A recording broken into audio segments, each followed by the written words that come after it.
इमाम साहब, ये बकरा आपका है? जी अल्हम्दुलिल्लाह मेरा है। आपका है?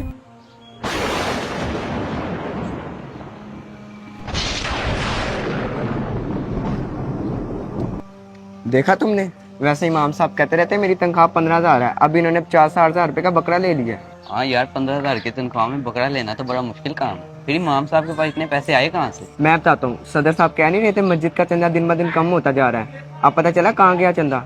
अच्छा, ये बात तो फिर सदर साहब को बतानी चाहिए। चलाओ फिर अभी चलते हैं सदर साहब के पास।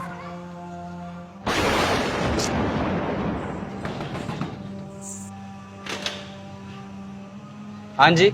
सदर साहब, आपको एक बात बतानी है। आप पूछ रहे थे ना कि मस्जिद का चंदा कहाँ जा रहा है। दरअसल मस्जिद का चंदा चोरी हो रहा है। और वो चोरी इमाम साहब करते हैं। ये कैसी बातें कर रहे हो तुम लोग? इमाम साहब तो बहुत शरीफ आदमी है, तुम लोगों को गलत फहमी हुई होगी। नहीं सदर साहब, उन्होंने इस बारी कुर्बानी के लिए बकरा लिया है। अब आप ही बताएं, 15,000 की तनख्वाह में बकरा कहाँ से आता है? अच्छा, उन्होंने बकरा लिया है? यार अभी तो मुझे थोड़ा काम है, लेकिन ईशा की नमाज में मैं उनकी जाके खबर लेता हूँ कि उन्होंने बकरा किन पैसों से लिया है। तुम्हारी मेहरबानी, तुमने मुझे बताया। चलो जाओ अब।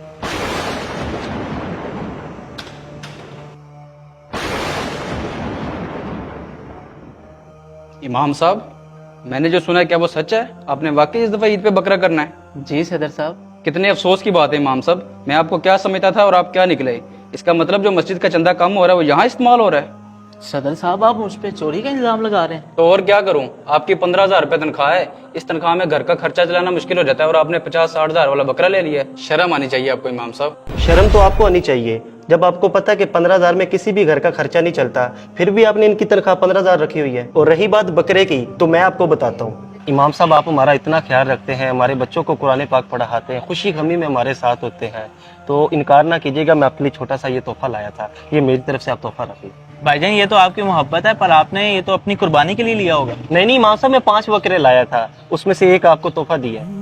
आपने एक बार भी नहीं पूछा कि इमाम साहब ये आपने बकरा कहाँ से लिया है। आपने आते इल्जाम तराशी शुरू कर दी है। यार वो इमाम मस्जिद है, आप उनसे ऐसे सवालों जवाब करें जैसे वो कोई मुलाजिम है आपके। आप इनको 15,000 देकर इन पर कोई एहसान नहीं कर रहे, बल्कि इनकी मेहरबानी के इतनी सी तनख्वाह पर भी ये मस्जिद को संभाल के बैठे हुए हैं। इधर कोई एमपी का नौकर आ जाए ना तो उसकी भी बड़ी ठाट बाट होती है, लेकिन ये तो यार मुस्तफा करीम सल्लल्लाहु अलैहि वसल्लम के नौकर हैं। आप इनसे ऐसे बात कर रहे हैं। यही लोग क़यामत वाले दिन हमारे पेशवा होंगे। शर्म आनी चाहिए हमें माज भाई। आप बिल्कुल ठीक कह रहे हैं भाईजान। हमने इमाम साहब को वो इज्जत वो मर्तबा दिया ही नहीं है जिसके वो हकदार हैं। इमाम साहब मुझे माफ़ कर दें, किसी ने मेरे जहन में शक डाल दिया था। अल्लाह ऐसे फितनों से बचाए, आइंदा ऐसा नहीं होगा। मेरी मुखय्यर हज़रात से गुजारिश है कि जहाँ आप बड़ी बड़ी कुर्बानियाँ खुद करते हैं, वहाँ एक बकरा अल्लाह पाक की रज़ा के लिए अपने इमाम साहब को भी ज़रूर लेकर दें। यकीन करें, जो कल्बी सुकून आपको मिलेगा, इसकी मिठास आप अपने दिल में ज़रूर महसूस करेंगे। और खुदारा बिला तहकीक किसी पर भी इल्ज़ाम ना लगाया करें। प्यारे दोस्तों, अगर आपको हमारा मैसेज पसंद आया, शेयर ज़रूर कीजिए और हमें फॉलो भी करें।